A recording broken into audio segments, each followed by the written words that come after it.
Hola everybody and welcome to Viva Spanish, the podcast. I'm Lee, founder of Viva Spanish, Spanish teacher, occasional coffee enthusiast, and someone who spent years helping people move beyond simply learning Spanish to actually using it. Because, let's be honest, most of us didn't decide to learn Spanish because we dreamt of memorizing irregular verbs or arguing about the subjunctive. We wanted to order tapas without panicking, chat with locals on holiday, feel more confident when we travel, maybe even build a life in Spain. And that's exactly what this podcast is all about. Each week we'll explore practical Spanish, useful phrases that people really use, insights into Spanish culture and life in Spain, and the lessons I've learned from years of teaching, living in Madrid and helping thousands of students gain confidence speaking the language. Whether you're just starting out with your first hola or you're already comfortably chatting over a café con leche, you're in the right place. So grab yourself a brew or perhaps something a little more Spanish, and let's spend a bit of time improving your Spanish and understanding the people and culture behind the language. Bienvenidos. Let's get started. Today I want to talk about something that's been on my mind quite a lot recently. And it's this. Are we actually doing what we said we were going to do? Not what we intend to do, not what we'd like to do, not what sounds good when we're talking to friends over a coffee, but what we're actually doing. Because I've come to realize something over the last few years. Most people don't fail because they don't know what to do. Most people fail because they don't consistently do the thing they said they were going to do. And this happens to me as well. Before I point fingers at anyone else, this has been me. In fact, that's why I want to tell you a little bit about what's been happening behind the scenes at Viva Spanish. For a long time, I told myself I was going to build certain parts out for the business.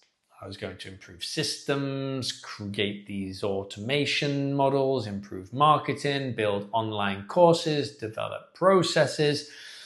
Honestly, the list was endless. And I meant what I said. I genuinely meant it every single time. The problem was I wasn't actually the person capable of delivering all of those things. At least not at the level that they deserved and I needed them to be at. And that's not me putting myself down, it is reality. I've spent years becoming pretty good at teaching Spanish, running lessons, building out the curriculum, helping people communicate. But there are other areas where I'm simply not the expert.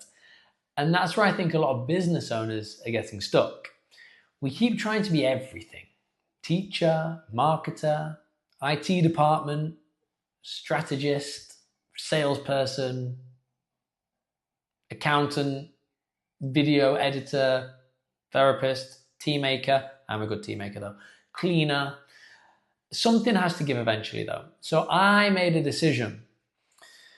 Instead of pretending that I was going to magically become brilliant at everything, I started bringing in people who already were.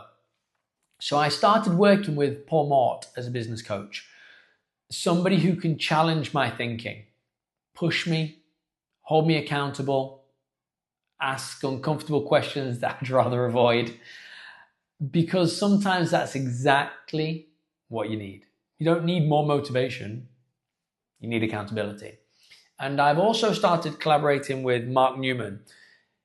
He is helping massively with strategy systems, most importantly, the implementation of them. It's the kind of stuff where I look at a screen and think, I've got absolutely no idea how you've done that.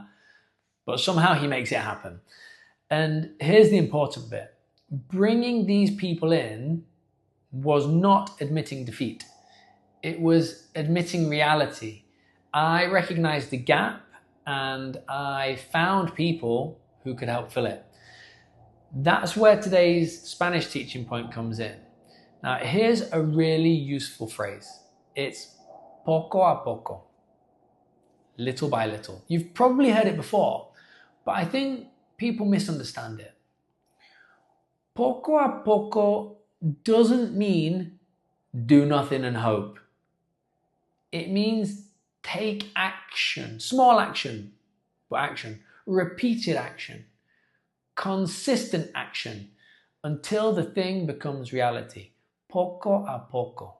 Because that's how almost everything worthwhile happens. Poco a poco. Now, a phrase that's a little bit trickier than that one, another one of my favorites. Quedarse en palabras. To remain just words. Imagine somebody says, I'm definitely going to get fit this year. I'm sure you've heard that from somebody. Maybe it's you. 3 months later, nada, nothing. No gym, no walks, no changes, no action. In Spanish, what you might say is, se quedó en palabras. It remained just words. And honestly, how many things in life stay there? Business ideas, fitness goals, language learning, relationships, dreams. Sometimes we become collectors of intentions instead of collectors of results, which brings me nicely onto Spanish learning because, let's be honest, this happens all the time. People tell me, Lee, I've been learning Spanish for years. Okay,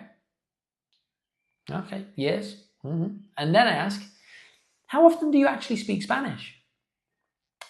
Silencio, silence. Or they tell me they've got a 500-day streak on Duolingo. Now, before anyone sends me any angry messages, I don't hate Duolingo. It's fine, it's a tool. But let's be honest.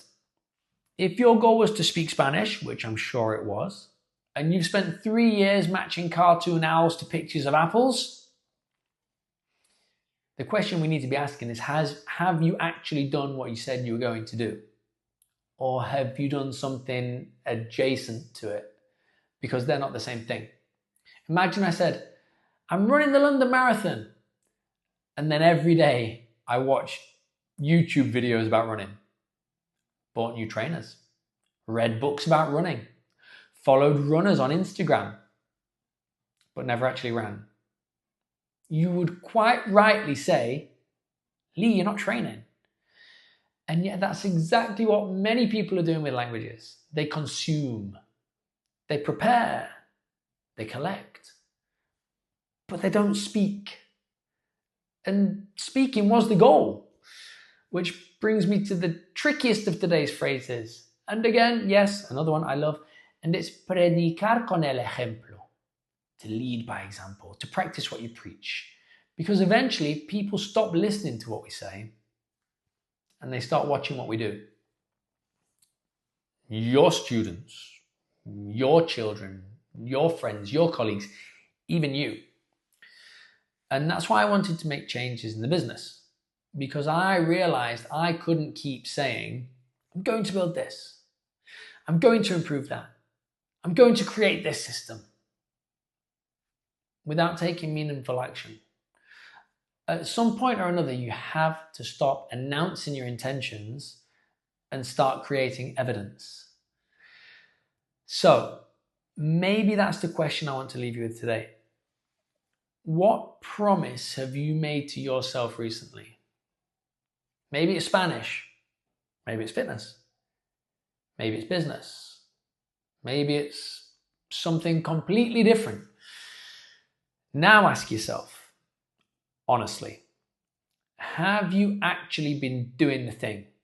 Or have you been doing things around the thing? Because those are very different. Learning about speaking Spanish isn't speaking Spanish. Thinking about getting fit isn't getting fit. Talking about starting a business isn't starting a business. At some point, reality demands evidence, and evidence comes from action, not intention. So here's my challenge this week. Do one thing that directly moves you towards the goal. Not the preparation, not the planning, not the research, the thing itself. If it's Spanish, speak. Even badly, especially badly, because that's where improvement lives. If it's fitness, train. If it's business, ship something, publish something, launch something, move. Because momentum is a wonderful thing.